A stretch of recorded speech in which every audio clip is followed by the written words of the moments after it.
El día de hoy vamos a hablar entonces de inductores endovenosos, ¿sí?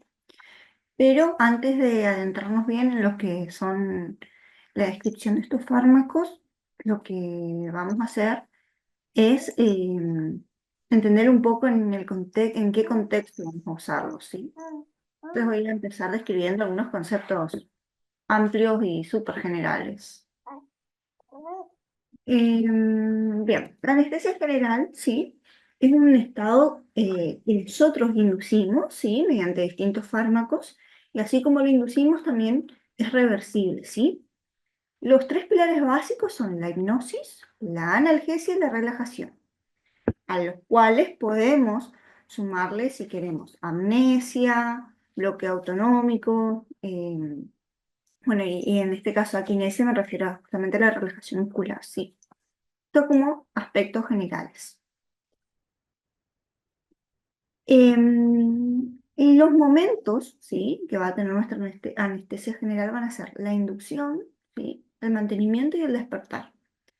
Nosotros vamos a situarnos acá, en este primer paso que es la inducción, que lo podemos definir entonces como el periodo inicial en el que buscamos producir estos efectos que mencionamos de hipnosis, analgesia, relajación, de una manera que sea rápida, que sea segura para el paciente, en lo posible,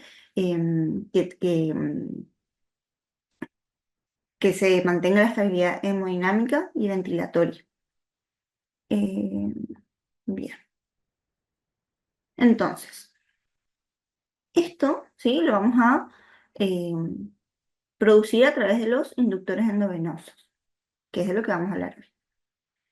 Podemos decir que son un grupo complejo y amplio de fármacos que en sí no están relacionados por su estructura química, sino que los relacionamos por el efecto que producen, que es la hipnosis. La hipnosis la podemos definir como la inconsciencia o el estado en el que pasamos de la vigilia, ¿sí?, a la inconsciencia, a lo cual le podemos sumar o no amnesia, ¿sí?, que es, bueno, como deben recordar, eh, es el no recordar, digamos, justamente, vale la redundancia, eh, es no recordar lo sucedido. Entonces, vamos a hablar de propofol, tiopental, etomidato, ketamina y midazolam principalmente. Como pantallazo general, lo que podemos decir es que nosotros en este periodo inicial de nuestra anestesia general lo que vamos a hacer es utilizar como endovenoso, eh, que va a ser esta pérdida de vigilia, ¿no? Esta hipnosis. Y posteriormente, en el segundo paso, que es el mantenimiento, podemos potencialmente, en realidad, hacer el mantenimiento de esta hipnosis con algunos de estos fármacos, ¿sí? Les voy a describir bien que, bueno, que en realidad la elección es el propofol, por ejemplo, operativa, si tenemos una anestesia total endovenosa, ya que el tiopental y el midazolam tienen dentro de sus características farmacocinéticas algo que se llama vida media sensible al contexto de administración, que es larga. Es decir, de acuerdo al tiempo que vamos a estar pasando esta infusión, ¿sí?, van a ir prolongando el despertar. Entonces, por eso no sería elección. Y el etomidato, como tiene un efecto adverso muy importante, que es la supresión suprarrenal, entonces por eso vamos a tratar de evitarlo y nos quedamos como con la estrellita de esto, que sería el propofol, ¿sí? Bueno, antes de, o sea, para que entendamos cómo generan la hipnosis, vamos a hablar de lo que es el mecanismo de acción de estas drogas, ¿sí? Tenemos dos actores fundamentales que son los neurotransmisores y los receptores, ¿sí?, a nivel del sistema nervioso central. Los neurotransmisores son mensajeros químicos, ¿sí?, Em, que, bueno, en sí lo que van a hacer es unirse algún tipo específico de receptor y van a generar un efecto. Este efecto puede ser o inhibitorio o excitatorio, pero en sí lo que se dice es que no es como un efecto intrínseco del neurotransmisor, sino que es en realidad eh, el resultado, digamos, del efecto de la unión con el receptor. Vamos a hablar principalmente de lo que es el GABA, que es el ácido aminobutírico, gamma aminobutírico, que lo tenemos como el principal inhibidor del sistema nervioso central. Y después el glutamato, ¿sí? Que lo podemos interpretar como el principal, bueno, no el principal, pero sino que tiene efectos excitatorios, ¿sí?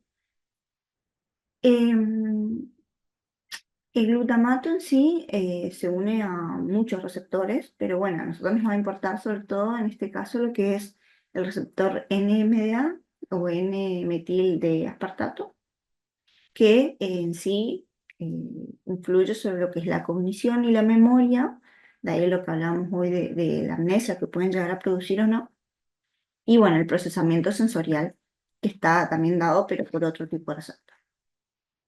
Entonces, esto en cuanto a los neurotransmisores, ¿sí? Son las partículas que van a llevar ese determinado mensaje, que se van a unir justamente a los receptores. Tenemos principalmente dos tipos de receptores. Por un lado, los ionotrópicos, ¿sí?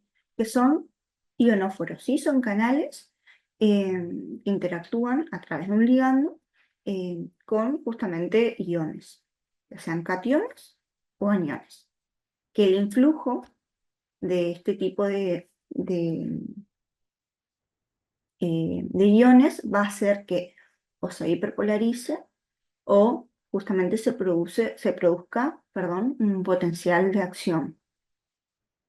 Entonces, como nada más dependen de la apertura y el influjo de iones, actúan de manera rápida, ¿sí? Vamos a ver como un efecto rápido.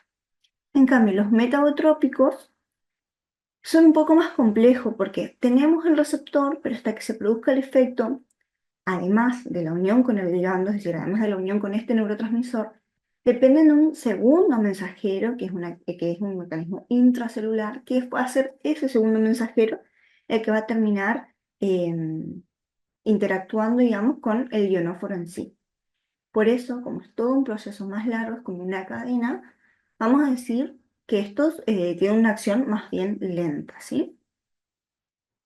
Y como dijimos, tenemos dos receptores principales, el receptor para el GABA, ¿sí? Y el receptor, en este caso, de NMDA.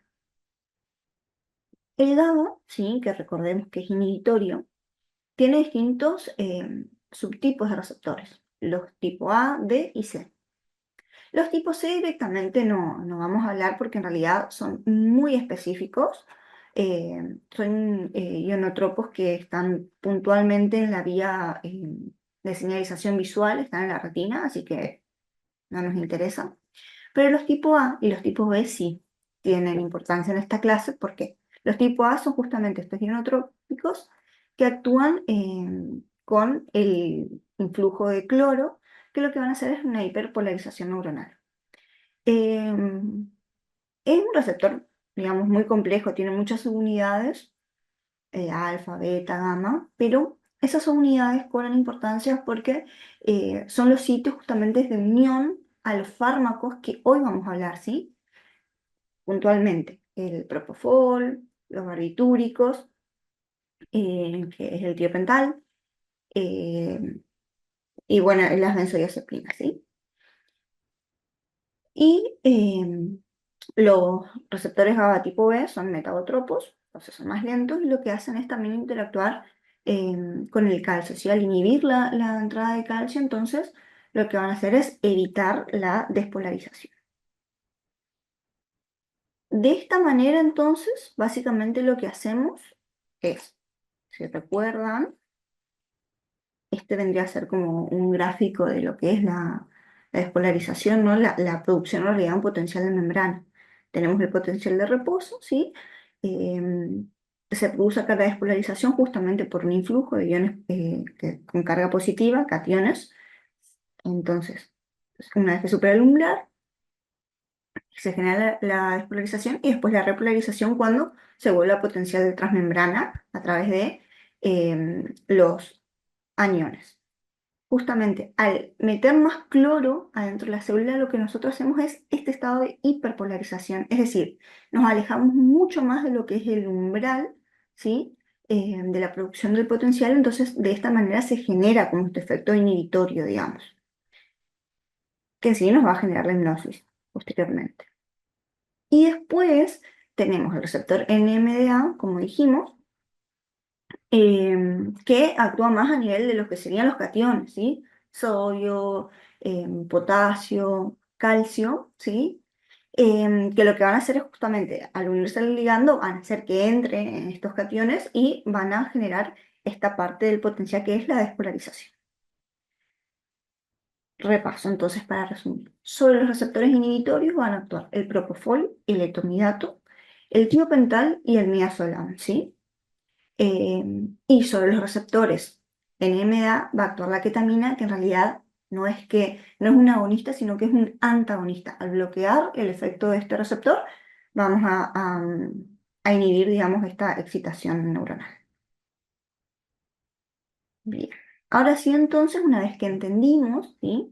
En qué momento de la anestesia vamos a utilizar estas drogas y de qué manera vamos a lograr la hipnosis, pasaremos a describir entonces cada una de ellas. El propofol lo tenemos nosotros como la droga noble, digamos. eh, es un derivado del quifenol, ¿sí? Y acá, arriba a la izquierda, más o menos una fotito de la presentación, ¿sí? Es un compuesto que es muy lipofílico, ¿sí? Hidrófobo. Entonces, la presentación es en una emulsión lipídica, ¿sí? Tenemos un porcentaje de propofol que puede ser al 1 o al 2% y está mezclado con otros componentes como aceite de soja, glicerol, lecitina de huevo, ¿sí? Y que es de aspecto lechoso, como blanco, ¿sí? Las ampollas pueden venir de 20 a 50 mililitros. Es estable a temperatura ambiente, ¿sí? Pero hubo un tiempo en el que no se agregaban conservantes, entonces se reportaron muchos casos de sepsis iatrogénica, ¿sí? Porque justamente al hacer esta emulsión lipídica favorecía mucho el crecimiento bacteriano y bueno, al inyectar el fármaco al paciente podíamos generar una sepsis. Entonces por eso con el tiempo después se agregó el edetato disódico, el ERTA, como para inhibir ese crecimiento bacteriano. Y como dijimos, potencial GABA, ¿sí? ¿Cómo es la farmacocinética? ¿Sí? La administración es un fármaco, digamos, que viene para ser administrado endovenoso. Es liposoluble y tiene una alta unión a proteínas. Tiene un corto tiempo desde la administración hasta la llegada al sitio efecto, que es el sistema nervioso central, ¿sí? Y esto es gracias a su liposolubilidad, digamos, que puede atravesar rápidamente todas las barreras y las membranas celulares. Tiene un volumen de distribución elevado, tiene un metabolismo hepático que es bastante rápido, de 2 litros por minuto. Y lo que tiene de bueno es que si tenemos un paciente que tiene algún tipo de insuficiencia hepática o fallo hepático, no necesita ajustarlo, ¿sí? La eliminación principalmente es renal, pero en menor porcentaje fecal. Y el tiempo medio de eliminación es de 4 a 7 horas. Esto en cuanto a, bueno, en sí su farmacocinética. Lo importante, o sea, lo que vamos a ver nosotros es que desde que administramos hasta que se produce el efecto, que es lo que sería la latencia, van a pasar 30 o 40 segundos, ¿sí? Tu pico de efecto, el efecto máximo, es a los 2 a 3 minutos, que ahí es donde podemos ver ciertos efectos adversos, ¿sí? Y la duración es aproximadamente de 5 a 10 minutos, ¿sí? Desde el último bolo aplicado. ¿Qué pasa? Tiene mucha influencia lo que es el nivel, digamos, sanguíneo del paciente. Entonces, todos aquellos estados como insuficiencia cardíaca, insuficiencia circulatoria, pulmonar, hipovolemia, o bien tratamientos que tengan como objetivo disminuir el gasto cardíaco, también van a disminuir el aclaramiento del propofol. Y esto tenemos que tenerlo en cuenta porque vamos a verlo como una prolongación del efecto. Bien. En cuanto a las dosis y qué efectos tienen, ¿sí? En la anestesia general, como hablamos, vamos a tener el bolo, digamos, de la inducción que nos va a generar el efecto, que lo vamos a calcular de 1 a 2,5 miligramos kilo, ¿sí? Esto tenemos que tener en cuenta que igual pacientes muy ancianos que tienen volumen, digamos, del compartimento central disminuido, tenemos que disminuir la dosis a la mitad más o menos. Y después, como yo les comentaba, que también es un fármaco muy noble para lo que es el mantenimiento de la hipnosis, podemos utilizarlo de 50 a 150 microgramos kilo minuto. Eso sí vamos a hacer una anestesia general, pero también podemos hacer sedaciones con estos pacientes que vamos a usar dosis más bajas, de 0,25 a 0,75 miligramos kilo, ¿sí? También podemos hacer un mantenimiento de 10 a 50 microgramos kilo minuto, en los cuales, bueno, al no ser tan profundo el grado de hipnosis o el plano anestésico, va a mantener la ventilación espontánea de nuestros pacientes. Y otros dos efectos clínicos que tiene es ser antiemético, ¿sí? Y acá ya la dosis es una dosis estándar de 10 a 20 miligramos en bolitos, que lo podemos ir repitiendo más o menos cada 5 minutos. Y también es antiprurítico, ¿sí? En bolos de 10 miligramos también. Esto está bueno justamente porque nosotros usamos muchos opioides o ya sea para la inducción también o, por ejemplo, si hacemos una sedación o incluso en la Raki, entonces podemos usar el Propofol como antiprurito. Cami, te hago una pregunta.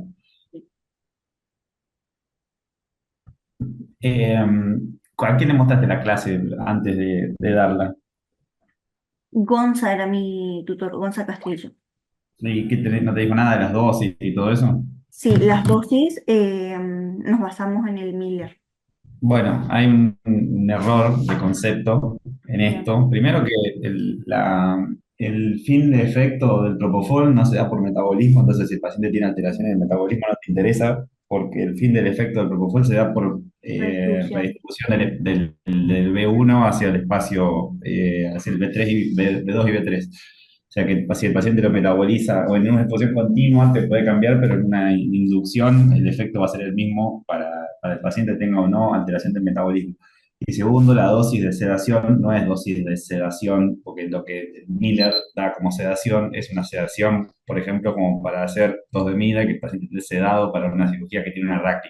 Esas dosis están mal, son dosis muy bajas. Para una sedación, lo que nosotros llamamos sedación, que en realidad es casi una anestesia general con ventilación espontánea, con 10 a 50 gamas kilo minuto no hacen nada.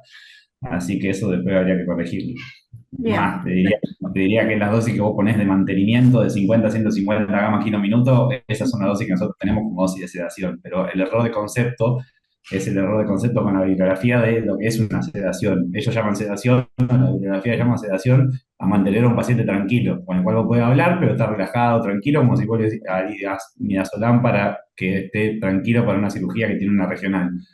Pero para una sedación, para una endoscopía, no es, son mucho mayores las dosis de requerimiento. Así que nada, después eso corregilo, no sé si en el PAB o en la clase, pero más que nada para que lo tengan en claro. perfecto.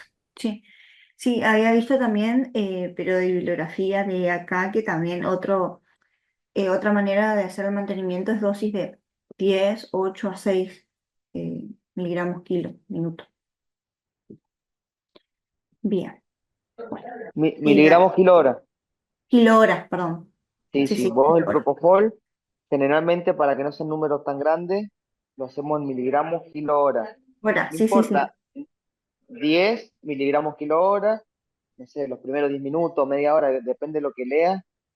Después lo bajás a 8 miligramos kilo hora y después mantenimiento, el resto de la cirugía en 5 o 4 miligramos kilo hora.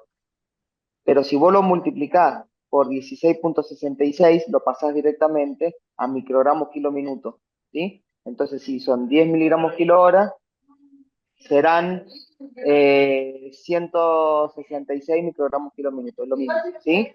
Sí, sí. Lo multiplicás, después le dan la parte de posología para que lo entiendan mejor, pero como dice Joel, esas dosis el paciente se va a estar riendo. 10 a 50 microgramos kilo minuto, no se duerme nadie.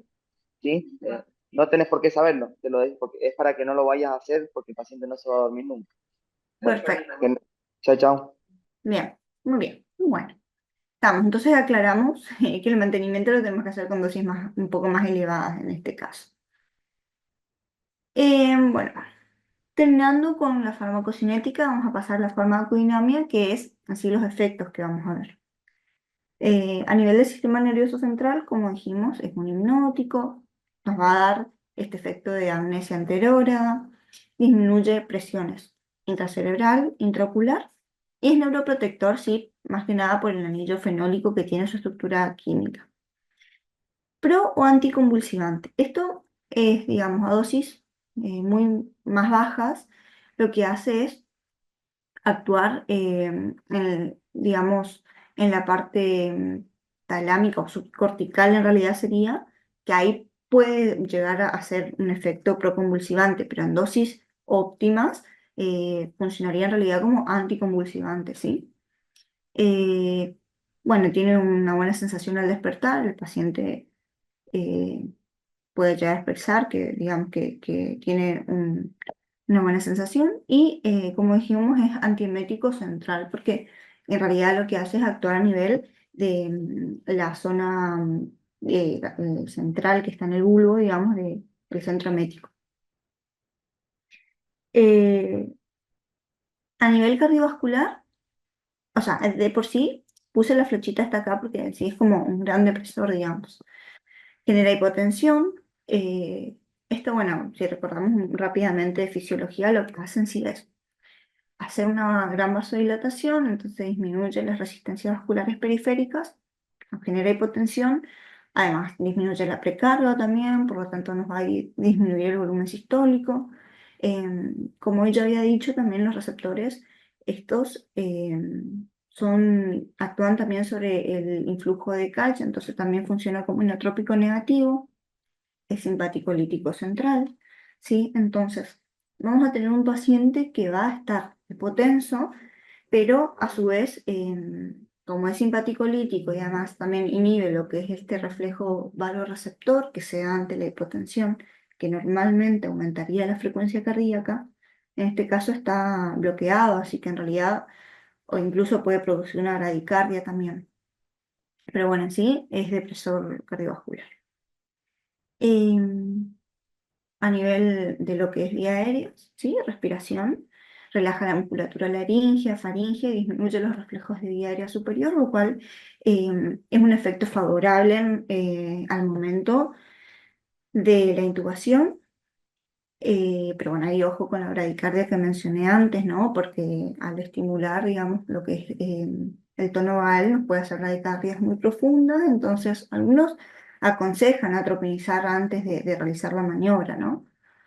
Y genera apneas transitorias, ¿sí? En un paciente, por ejemplo, que nosotros queremos hacer una sedación, pero con el mantenimiento de una ventilación espontánea, por ahí tenemos que estar atentos y monitorizarlo en el principio eh, en los primeros momentos desde que aplicamos el bolo, justamente por esta apnea transitoria que nos puede dar.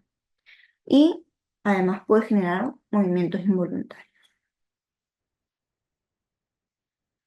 Bueno, para ir terminando con el propofol, quería mencionar algunas interacciones y contraindicaciones, ¿sí? Porque es importante, además de saber en qué pacientes usar, también tenemos que saber en qué pacientes no usar por la seguridad, ¿no? De los pacientes. Potencia los efectos de los depresores circulatorios y depresores del sistema nervioso central, con narcóticos, otros hipnóticos, ¿sí? Como por ejemplo el midazolam y los anestésicos inhalatorios. Entonces tenemos que tener en cuenta esto porque si usamos en conjunto, deberíamos también disminuir las dosis. En realidad yo había leído que eh, cuando uno utiliza propofol con midazolam, digo midazolam porque es el que usamos nosotros, en realidad hablamos de las benzodiazepinas, ¿no? Las dosis de requerimiento de propofol disminuyen 20%, incluso hasta 50%. Con los opioides también disminuyen, pero no en tanto porcentaje como con las benzodiazepinas. Pero igual actúan de manera sinérgica. Eh, y bueno, y además como los niveles plasmáticos aumentan un poco cuando usamos fentanilo, remifenta o alotano puntualmente, entonces estas interacciones es importante al momento del despertar del paciente, ¿no? Y contraindicaciones. Como yo había dicho al principio, es la formulación, tiene soja y lecitina de huevo, entonces por ahí pacientes que son alérgicos a alguno de estos componentes, sí, deberíamos evitarlos.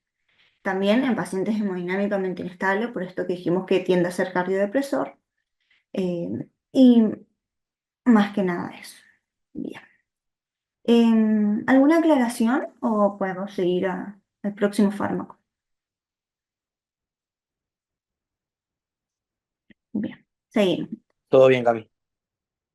Bien, perdón. Antes de eso, los efectos adversos del propofol. Algo que, digamos, siempre lo vemos, es el dolor en el sitio de inyección. Si es irritante en las venas, entonces algo que nosotros podemos hacer para evitar esto es utilizarlo con lidocaína, ya sea inmediatamente antes o mezclado en la ampollita, con 30, 40 miligramos de lidocaína en total. Algunos también recomiendan diluirlo, pero algo que yo había leído es que la dilución tenemos que tener en cuenta que no supere, o sea, hasta 2 miligramos por mililitro podemos llegar a la dilución. Más no, ¿por qué? Porque como es un componente más bien hidrófobo o lipofílico, si nosotros lo diluimos más, no vamos a conseguir el efecto, o sea, no va a poder atravesar las membranas, digamos, porque va a estar muy diluido.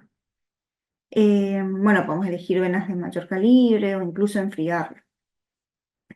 Recordemos que otro efecto es la apnea, que había mencionado, ¿sí? Los movimientos involuntarios.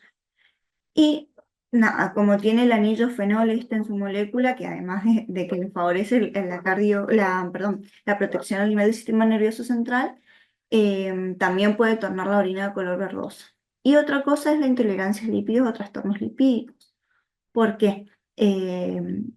Muchas veces hay pacientes que lo usan de manera continua o en terapia, por ejemplo, que si ya no está tan recomendado por el síndrome de infusión continua de Propofol, es como administrar una cantidad de ácidos grasos al paciente, entonces puede generar esta intolerancia a lípidos, ¿sí? Justamente por la alteración del metabolismo de los ácidos grasos es que se da este síndrome de infusión continua del Propofol, que en realidad es como el contexto clínico en el que es más, perdón, el contexto clínico en el que es más riesgoso que se presente es con infusiones que sean mayores a 5 miligramos kilo hora y por más de 48 horas, en pacientes principalmente que tengan un estado lábil, también o proinflamatorio, como por ejemplo un TEC grave, sepsis, trastornos genéticos mitocondriales también por el tema del metabolismo, quemaduras o pancreatitis. Entonces, si tenemos alguno de estos pacientes, lo ideal sería utilizar otro tipo de hipnótico para el mantenimiento, ¿sí? Lo que genera en sí es una depresión cardíaca muy profunda, ¿sí? En el contexto esto de un paciente que esté acidótico, que esté hipoglucémico, que esté hipercalémico o incluso que haya rapamiólisis. Y como dije, se da por el fallo en el metabolismo de los ácidos grasos. Lo ideal es discontinuar la infusión, tratar de devolver la estabilidad hemodinámica al paciente y la administración de dextrosa justamente para que vaya compitiendo y revirtiendo el metabolismo de los hidratos de carbono, desde las grasas hacia los hidratos de carbono propiamente dicho. Pero bueno, sé que hay una clase de síndrome de infusión de propofol. Bueno, ahora sí, tiopental. El tiopental es un barbitúrico, ¿sí? Es de acción ultracorta. Es uno de los pocos barbitúricos que se ha mantenido en el tiempo, porque desde 1934 se han fabricado un montón de barbitúricos, ¿sí? De acción de ultracorta a larga, pero bueno, el único que hasta el día de hoy más o menos ha sobrevivido es el tiopental, aunque hoy en día eh, medio que va en desuso. ¿Sí? Pertenece, según la clasificación de la estructura química, a los tiobarbitúricos, porque tiene una molécula de azufre, ¿sí? Y viene en presentación de frasco ampolla de un polvo liofilizado, ¿sí? Se lo reconstruye a 40 con 40 mililitros de solución fisiológica, se lo reconstruye a una concentración de 2,5. Es decir, vamos a tener 25 miligramos por cada mililitro. Y bueno, también potencia el GABA, ¿sí? Em, la manera en la que potencia es como aumenta el tiempo de apertura del canal, o incluso a dosis muy, muy altas puede abrir el quirófano por sí mismo. Esto es muy importante porque justamente se han fabricado tantos barbitúricos porque antes se los usaba como hipnóticos o como eh, para, para la gente que tenía insomnio, por ejemplo, y con el tiempo se demostró que, bueno, como son grandes depresores, la gente se moría, como en el caso de Marilyn Monroe, ¿sí? Pero bueno, hasta el que sobrevivió hasta el día de hoy es el tío Pentar. La farmacocinética, entonces también es de administración no venosa exclusiva en lo posible, porque vamos a ver que como efectos adversos, si hacemos una inyección intraarterial o incluso extravascular, podemos tener necrosis, bueno, otros efectos adversos muy graves. Tiene una alta unión a proteínas, también es muy liposoluble, tiene el metabolismo hepático a través de la vía de los citocromos P450, entonces eso es importante en el momento de que el paciente esté tomando una medicación o antibióticos, porque como saben, son inductores o inhibidores de los metabolismos y tiene una excreción renal, pero también es importante saber que así como se excreta casi todo por vía renal, también tiene un mecanismo de reabsorción, entonces eso nos prolonga el tiempo de eliminación. Actúa rapidísimo, ¿sí? Tiene una latencia de 15 segundos y el tiempo que dura el efecto es más o menos 20 minutos. Y bueno, como había mencionado al principio, este sí preferimos utilizarlo solo como inductor, no tanto como mantenimiento, porque sí prolonga mucho el despertar del paciente. Bien, bueno, acá de vuelta, revisemos entre todos el tema de la posología, ¿sí? Eh, como dosis de inducción de 3 a 5 miligramos kilo, ¿sí? Que también es una dosis que vamos a usarlo en el estatus epiléptico, así como último escalón. Eh, y bueno, también después vamos a ver que uno de los efectos clínicos también es la reducción de la pica, entonces de esa manera también es como neuroprotector, pero en dosis menores, ¿sí? Que prácticamente la mitad, de 1,5 a 3,5 miligramos kilo. Bien,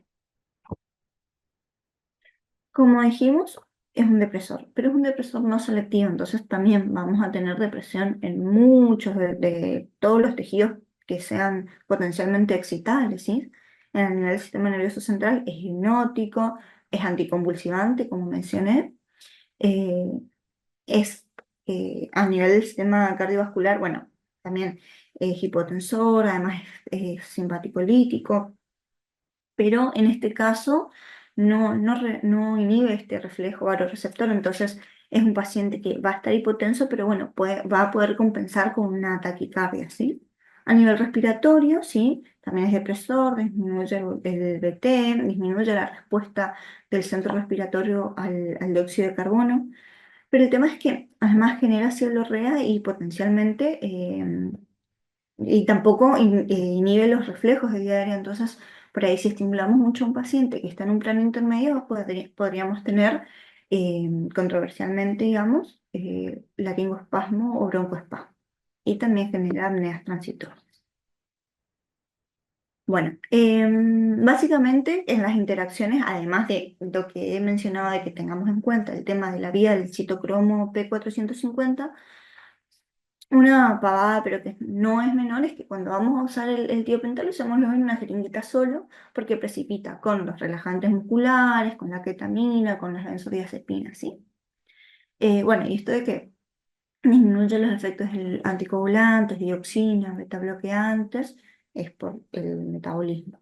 Y prolonga la acción de los imados del cloranfénico. Prácticamente deberíamos evitar el tiopental en los pacientes que tengan alergia al fármaco, que tengan, sí, un asma grave o que estén justamente cursando un estatus asmático, por esto que decía de que induce el broncoespasmo, y también aquellos pacientes que tienen antecedentes de porfiria, porque es un inhibidor de a la sintetasa, ¿sí? Entonces va a acumular muchas porfirinas.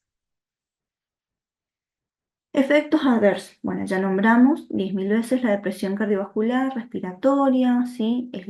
La posibilidad de que haga laringo-broncoespasmo. Esto es por la liberación de tromboxanos, la flebitis y la inducción de la porfiria. Lo que yo había mencionado hoy, de que la vía, nos aseguremos de que estemos en vena, ¿por qué? Porque si lo llegamos a inyectar en una arteria, puede generar un intenso laringoespasmo que además de dolor severo, incluso puede llegar hasta la necrosis de los tejidos, ¿sí? El paciente como va a sentir todo el recorrido de la arteria con dolor, mucho dolor. Entonces, si nos llega a pasar esto, dejemos la aguja ahí y tratemos de ir diluyendo el tiopental que pasamos, o incluso podemos inyectar lidocaína para ir aliviando el dolor del paciente, ¿sí? Y tengamos en cuenta de pasar después algún anticoagulante como la heparina para evitar la producción de trombos.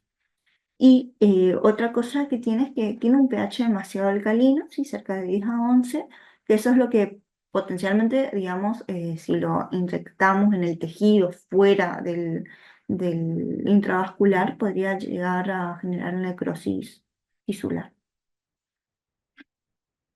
Bien. Bueno, el etobiato es como otra frutillita del postre, ahora vamos a ver por qué. Es un derivado de imidazol, ¿sí? Viene en presentaciones de 20 miligramos perdón, de 2 miligramos por mililitro, por lo general viene de 20, ¿sí? Miligramos en 10 mililitros, que es lo que tiene la polla. También es una emulsión lipídica, pero no es lechoso como el propofol. Y el mecanismo de acción que tiene es doble, porque no solo potencia la unión al GABA, sino que también lo que hace es como acumular GABA en la terminal presináptica. Tiene un doble mecanismo de acción, por eso también tiene un inicio de acción rápido, ¿no?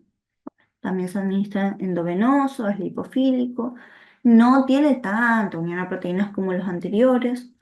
Ahora, este tiene un metabolismo plasmático, además del hepático, ¿sí? Tiene una eliminación principalmente renal y la semilla de eliminación es de 3 a 5 horas y media prácticamente. La latencia es corta, de 30 segundos. En un minuto tenemos el pico de efecto y la duración es de 3 a 10 minutos. Bueno, las dosis que vamos a usar, ¿sí? Eh, son para la inducción de 0,2 a 0,4 miligramos kilo, ¿sí? Que ese es el bolo inicial. Y el mantenimiento, eh, acá lo que vi es esto, ¿no? Que podemos hacer por 10 minutos un mantenimiento de 100 miligramos kilo y después. Y bueno, y para sedación vamos a utilizar en sí de 5 a 8 microgramos kilo minutos. Bien, los efectos que vamos a conseguir con este fármaco, además de la hipnosis, ¿no? Es la disminución de la presión intracraneal, del flujo sanguíneo cerebral, sin alterar la presión de perfusión cerebral, claramente, y el consumo de oxígeno. Inhibe la actividad de la pseudocolinesterosa, ¿sí? Entonces tenemos que tener en cuenta que va a aumentar el efecto de la succi, por ejemplo. Disminuye la presión intraocular y ahí esto es lo que yo decía, lo de la frutillita del postre, porque es cardioestable, ¿sí? Entonces es muy importante en aquellos pacientes que estén hemodinámicamente inestables o que vayan a ser sometidos a cirugías cardíacas. Como efectos adversos tenemos que puede producir mioclonías, convulsiones, ¿sí? Eh, También puede aumentar los focos epileptógenos, incluso en menor porcentaje puede llegar a dar como cuadros de psicosis. Puede generar tromboflebitis, ¿sí? Además de ser cardioestable, no genera un impacto respiratorio tan grande, ¿sí? Excepto por una breve fase de hiperventilación, ¿sí? Pero no va a ser un paciente que deje de respirar en sí, que nos haga apnea. Lo que sí, y esto por ahí tengámoslo presente, es que se está más asociado con náuseas y vómitos postoperatorios, ¿sí? Y recordemos de la supresión de la síntesis de esteroides suprarrenales que hacen, ¿sí? Es importante en los pacientes porque justamente por algo lo operan, entonces va a estar sometido a un estado de estrés importante, entonces la producción de catecolaminas va a ser fundamental. Este fármaco suprime la glándula suprarrenal, por eso en lo posible evitémoslo como mantenimiento. Está contraindicado en inmunosupresión, en sepsis, en afectación suprarrenal y en epilépticos. Bien. Ketamina. La ketamina es en realidad un derivado de la feniciclidina, ¿sí? Además de ser anestésico de tipo disociativo, es el único inductor que tiene efecto analgésico, ¿sí? Viene en presentaciones de 50 miligramos por mililitro, en total 10 mililitros, entonces tendríamos ampollitas de 500 miligramos. Y el mecanismo de acción, este es el único que es distinto a los otros porque, como dijimos, inhibe los receptores de NMDA. Em, lo que tiene bueno, sí, es que la administración es por muchas vías, intravenosa, intramuscular, rectal, incluso hasta por vía oral se puede llegar a absorber. Entonces está bueno en pacientes que, bueno, que en sí no tenemos una vía o la administración intravenosa no es factible. Tiene un volumen de distribución de 2,5 a 3 litros, ¿sí? El metabolismo es hepático también por la vía de los citocromos y tiene una eliminación principalmente renal. Bueno, acá yo igual dejé una listita del inicio de acción por las distintas vías, pero a nosotros puntualmente nos puede llegar a interesar más lo que es la vía intravenosa, ¿sí? Que la acción es de 1 minuto y medio, el inicio de acción, perdón, con pico máximo al minuto y duración de 5 a 15 minutos. Y intramuscular, que también podríamos llegar a usarlo nosotros, el inicio de acción es de 3 a 5 minutos, ¿sí? Tarda un poquito más. Y el efecto, en realidad, prácticamente, eh, bueno, sí, también dura un poquito más de 10 a 25 minutos. Eh, bueno, para la anestesia general, las dosis que podremos usar, dosis inductoras, son de 1 a 2 miligramos kilo intravenoso o, en el caso de que usemos intramuscular, de 4 a 6 miligramos kilo, ¿sí? Y mantenimiento de 30 a 90 microgramos kilo minuto. Lo ideal, en realidad lo que leí es que si vamos a hacer mantenimiento con keto, tratemos de hacer diluciones de 1 en 1. Y como analgesia, ¿sí? Vamos a utilizar dosis mucho menores, de 0,10 a 0,30 miligramos kilo. Bien. Esto rápidamente, en realidad, porque la ketamina tiene un mecanismo de acción muy variado porque interactúa con un montón de receptores, de los receptores NMDA, pero también interfiere en las vías de las catecolaminas, por eso hace simpático mimesis, ¿sí? Es decir, aumenta el tono simpático, interactúa con los receptores colinérgicos, tanto los nicotínicos como los muscarínicos, y también es un agonista de los receptores morfínicos, pero a dosis más altas. De ahí podemos hablar de los efectos que va a tener, ¿sí? A nivel cardiovascular, en realidad puede ser depresor o estimulante dependiendo de las catecolaminas circulantes que tengamos. ¿Por qué? Porque por sí misma la ketamina en realidad es depresora, pero como es simpático mimético, si tenemos catecolaminas circulantes, por esa vía, digamos, va a producir taquicardia e hipertensión.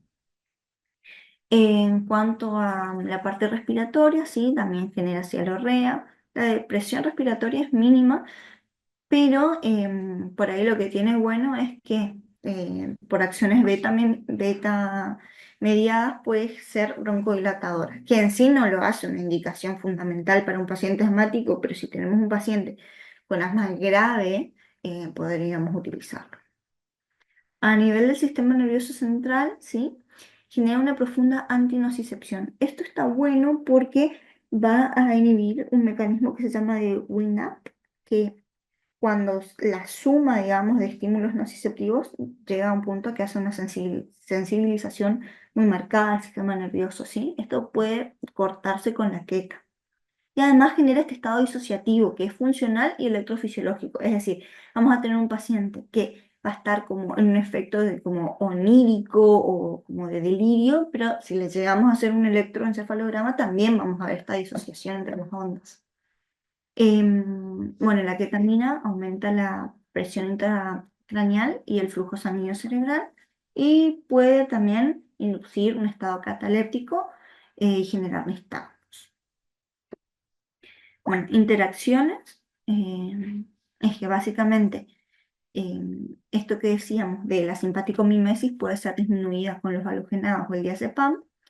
Y si vemos que un paciente está muy hipertenso, podemos utilizar verapamilo para como contrarrestar este efecto, ¿sí? Eh, Otra cosa que genera la queta es que aumenta el bloqueo neuromuscular, ¿sí? De los relajantes no despolarizantes. Y en cuanto a los despolarizantes, puede aumentar nomás la duración del tiempo de apnea. Las contraindicaciones principales de la ketamina sería hipertensión craneal, porque aumenta más la PIC, por eso tratemos de evitarla en cirugía neurológica. Em, Genera aumento del apío, ¿sí? Y bueno, como genera este efecto disociativo, es preferible evitarla en enfermedades psiquiátricas, patologías cardiovasculares severas o incluso eclampsia, porque de por sí tenemos un estado hipertensivo de base. Bien. Em, el midazolam, que es el último que vamos a ver, pertenece al grupo de las benzodiazepinas, ¿sí? En comparación a otras benzodiazepinas como el lorazepam, el clonazepam o el diazepam, esta es de vida media corta, ¿sí? Utilizamos esta justamente porque es la de vida media más corta y que incluso puede generar un efecto tan marcado que por eso cada vez que se usa midazolam se recomienda monitorear al paciente. La presentación viene de 5 miligramos por mililitro, las ampollas vienen de 3 mililitros, entonces en total tendríamos 15 miligramos. Y el mecanismo de acción también es potenciador del GABA, pero la diferencia es que al unirse a su unidad, digamos, lo que hace es aumentar la frecuencia de aperturas de canales de cloro. Bueno. Esta también tiene de bueno que tiene unas vías de administración muy variadas, endovenosa, vía oral, intranasal, rectal, tiene gran volumen de distribución, gran unión a proteínas plasmáticas, su metabolismo es hepático y excreción renal, ¿sí? Lo mismo que el tiopental, tiene una semivía sensible al contexto larga, por eso deberíamos tratar de evitar el mantenimiento en el contexto de la anestesia, ¿no? Y bueno, acá también le dejé más o menos lo que son los tiempos de acción por las distintas vías, pero bueno, voy a repasar más que nada la intravenosa, que tiene un inicio de acción de 1 minuto o medio minuto. El efecto máximo lo vamos a ver entre los 3 a 5 minutos. Y la duración, fíjense que es muy variable, o sea, de 15 minutos a 80 minutos. Es muy variable, ¿sí? Bueno. El midazolam también tiene muchísimos usos, ¿sí?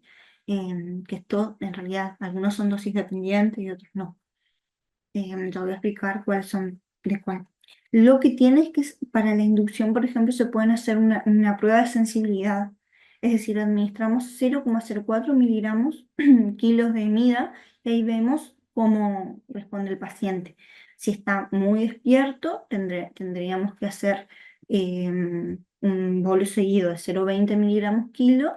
Si está dormido nomás, pero lo hablamos y reacciona, sería un bolito de 0,15 y si está profundamente dormido tenemos que hacer la dosis mínima que es de 0,10 miligramos kilo, ¿sí? Para la sedación también podemos variar las dosis dependiendo si queremos una sedación que sea más bien consciente o más bien profunda, ¿sí? Se la puede utilizar en la premedicación más que nada como ansiolítico y también es un fármaco que se usa como anticonvulsivante, ¿sí? Bueno, los efectos que vamos a ver es que genera una depresión del sistema nervioso central, pero es selectiva, ¿sí? Es principalmente subcortical. Y esto es lo que decía de las dosis, ¿sí? Dosis dependiente y crecientes generan ansiolisis con una menor dosis. Si aumentamos la dosis va a generar sedación y si aumentamos más la dosis llegaremos a la hipnosis. Y después, dosis no dependientes son los efectos anticonvulsivantes, miorelajante central y de amnesia anterograda, ¿sí? Esto está muy bueno porque muchas veces lo podemos usar para una sedación así, como mencioné hoy, como leve, digamos, y el paciente no va a tener después tantos recuerdos traumáticos del contexto quirófano. A nivel respiratorio, perdón, y también disminuye el flujo sanguíneo cerebral, el consumo metabólico de oxígeno y es estable en cuanto a la PIC. A nivel respiratorio, genera así depresión respiratoria y apnea de duración corta y es cardioestable también. Tiene un leve efecto simpático lítico, ¿sí? Es decir, puede como hacer un tono, más bien un tono vagal, pero es poco marcado. Como mencioné al principio, tiene sinergismos con otros hipnóticos y depresores del sistema nervioso central. Varía muchísimo su concentración de acuerdo a ciertos inductores que usemos o inhibidores del metabolismo. Antagoniza el efecto de la levodopa, entonces tengamos cuidado cuando lo utilizamos en pacientes con antecedentes de Parkinson. No llega a ser una contraindicación, pero simplemente hay que tenerlo como precaución. Y una cosa importante es que con los anestésicos inhalatorios generan un cambio conformacional en el receptor GABA, entonces produce una prolongación de despertar, ¿sí? Se prolonga mucho lo que es el efecto del midazolam. Entonces, por ahí tenemos un paciente que le hicimos la inducción con MIDA, le hicimos el mantenimiento con inhalatorios, pasaron 30 minutos, no se despierta el paciente y capaz es porque está necesitando una dosis de flumacenil, que es el reversor de las benzodiazepinas. Sí está contraindicado en miastenia gravis por el efecto relajante que tiene, en glaucoma de ángulo agudo, perdón, en glaucoma de ángulo estrecho y no se ha demostrado la seguridad ni en el embarazo ni en la lactancia. Bien, bueno, para resumir todos y para hacer un cuadro comparativo, ¿sí? Más que nada acá lo que yo quería remarcar era que veamos lo que es el volumen de distribución de los fármacos en relación al clearance y ahí vamos a entender un poco el tiempo de eliminación, que esto era una de las preguntas que nos habían hecho a las R1 en la primera semana, lo de el tiempo de eliminación, o sea, de cuál de los inductores era más largo y todos habíamos pensado en midazolam, pero en realidad estaba bien la respuesta que pusieron, que nosotros pensamos que estaba mal hecha la pregunta. En realidad, fíjense que el propofol es el que tiene mayor vida media de eliminación. Lo que pasa es que el propofol tiene un clearance, digamos, muy elevado en comparación, ¿no?, al volumen de distribución. Entonces, claro, el efecto se termina antes, ¿sí? Pero el tiempo de eliminación es más prolongado en comparación al midazolam, que fíjense que el volumen de distribución es de 1 y el clearance es muy bajito, es de 0,4, ¿sí? Y algo parecido pasa con el tiopental, tiene un clearance de 0,2, entonces por eso es que finalmente el tiopental y el midazolam van a terminar teniendo vía media sensible al contexto prolongada en comparación al propofol, por ejemplo, o al etomidato, que tiene un clearance más elevado.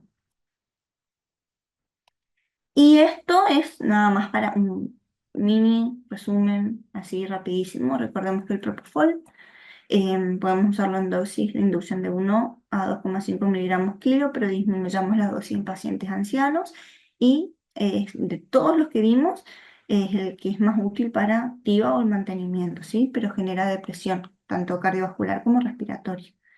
El etomidato es cardioestable, pero genera supresión renal. La ketamina, lo que tiene bueno es que además de hipnosis nos va a dar analgesia, pero es simpático mimético, entonces va a estimular todo lo que es la parte cardíaca. Y usémoslo siempre con benzodiazepinas, por el efecto de las benzodiazepinas de la amnesia, por el estado disociativo que genera. El midazolam, entonces, la amnesia anterior es cardioestable y siempre lo bueno que tiene flumacenil, digamos, que podemos utilizarlo para revertir. Y el tiopental, bueno, genera depresión cardiovascular y respiratoria. Traje más como para agregar a lo que está viniendo, que todavía no tenemos en nuestro medio, pero que estaría bueno si algún día llega, es el tema del remimidazolam, ¿sí? Es una benzodiazepina que tiene una acción más corta todavía que el midazolam. ¿sí? Su uso se propuso para sedación, inducción, mantenimiento, tanto en anestesia general como en UTI, ¿sí? Eh, bueno, las dosis serían de 5 a 8 miligramos kilo, seguidos con dosis menores de 2,5 miligramos, a los cuales se puede sumar fentanilo, 1 miligramo kilo, y la dosis de mantenimiento sería de 1 a 2 miligramos kilo hora.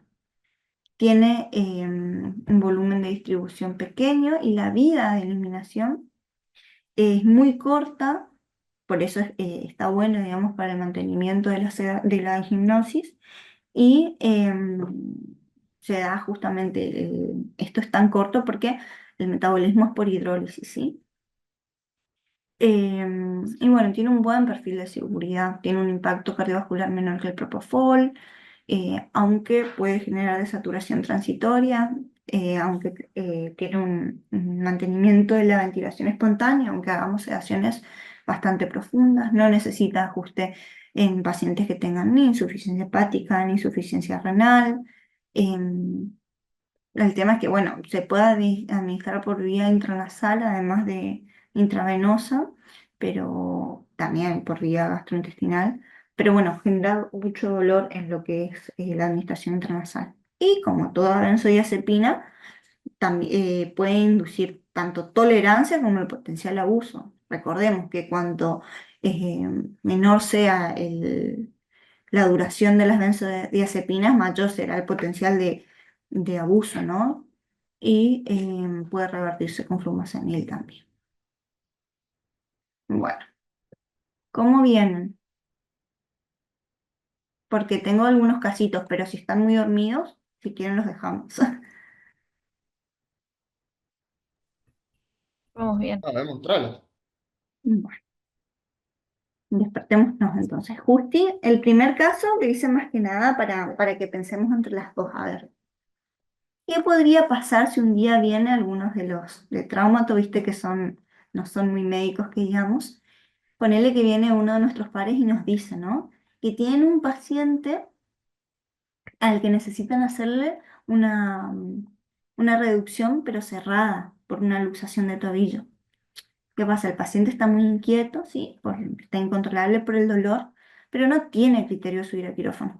Entonces viene y nos dice nuestro RPAR que la idea es si le podemos pasar nomás unos gramitos, unos miligramos de propo para que el paciente no sienta tanto dolor durante la maniobra y bueno, pueda quedarse quieto para realizarla.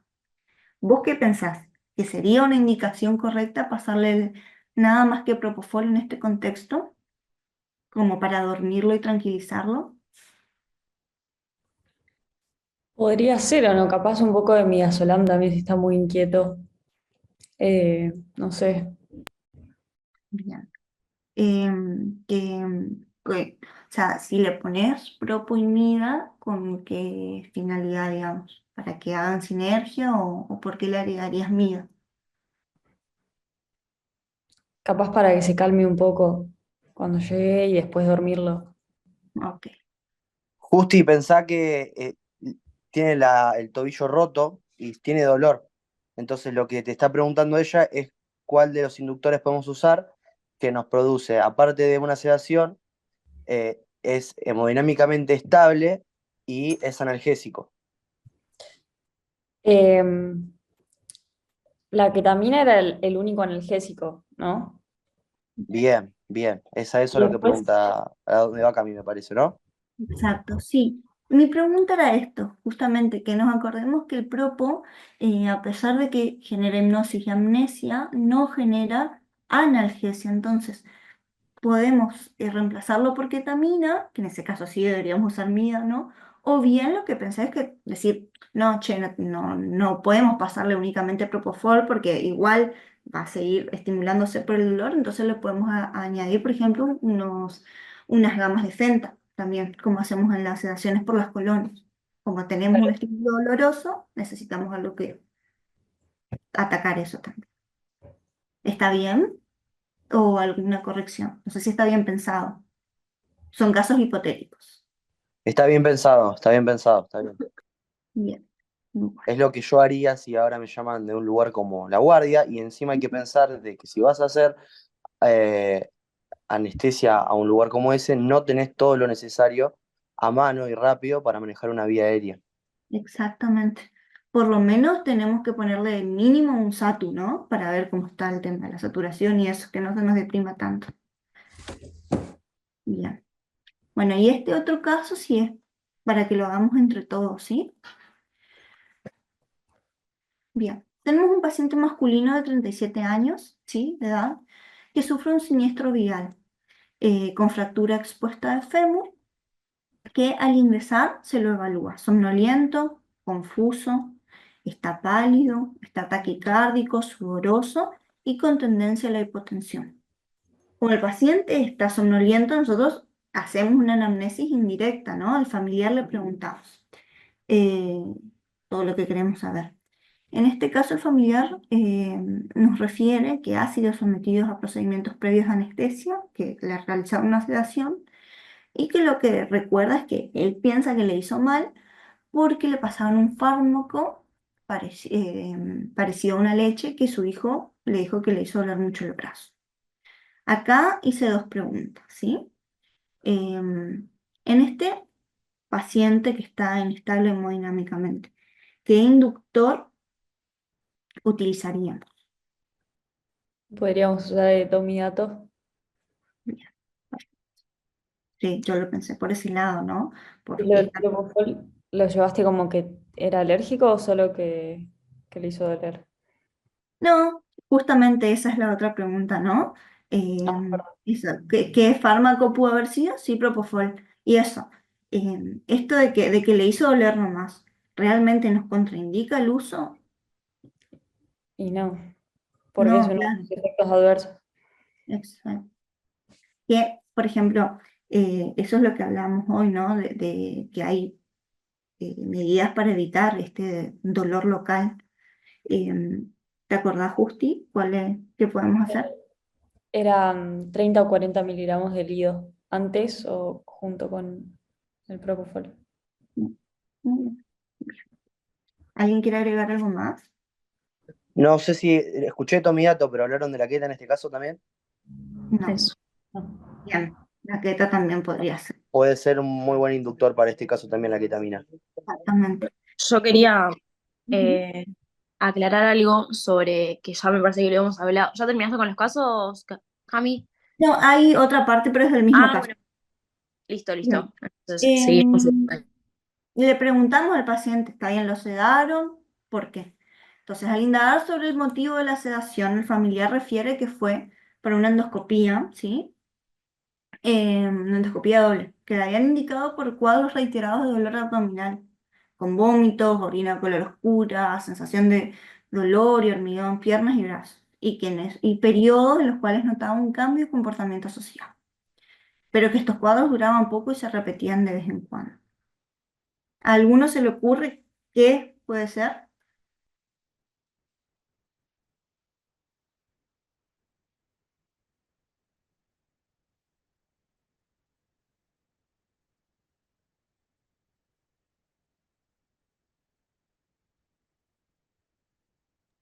La porfiria. Bien. ¿Algún otro diagnóstico diferencial?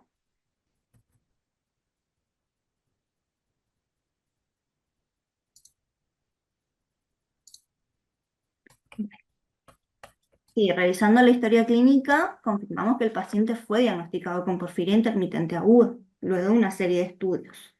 Pero que bueno, que hace 5 meses está estable.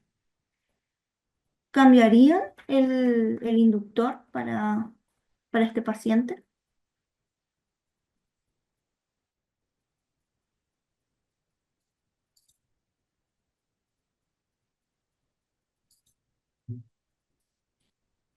No, lo único que contraindica la porfiria es el tiopental, que Teopental.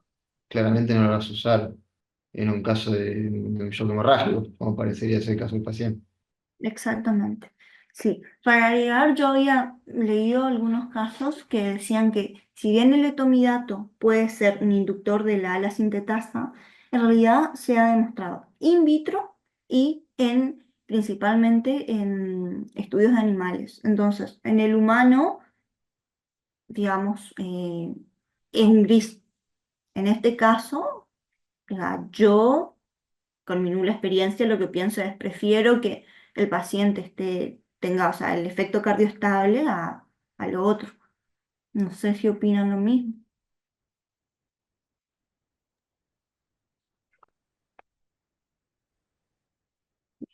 Bueno, ahora sí, terminé.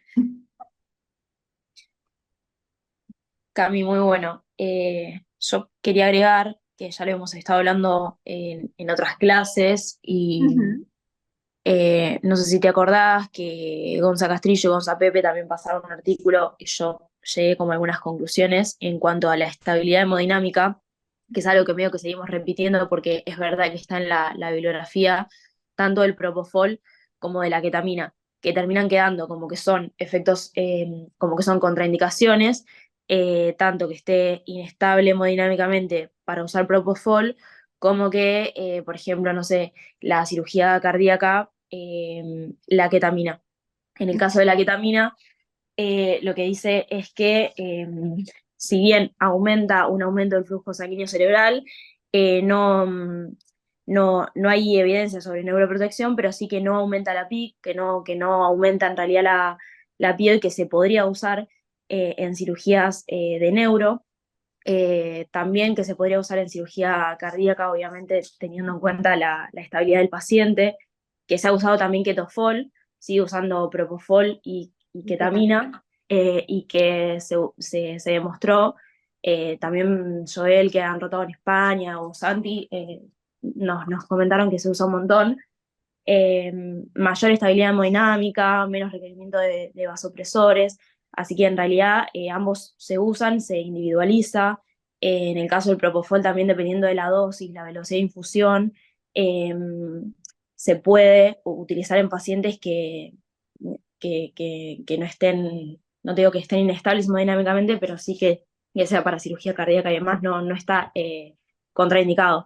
Así que después les paso el artículo para que lo vean, tanto el de Neuro, que habla de la ketamina, y los de Propofol, Dale, que eso perfecto. lo dijo Emma también cuando habló de sitio efecto y concentración plasmática y demás.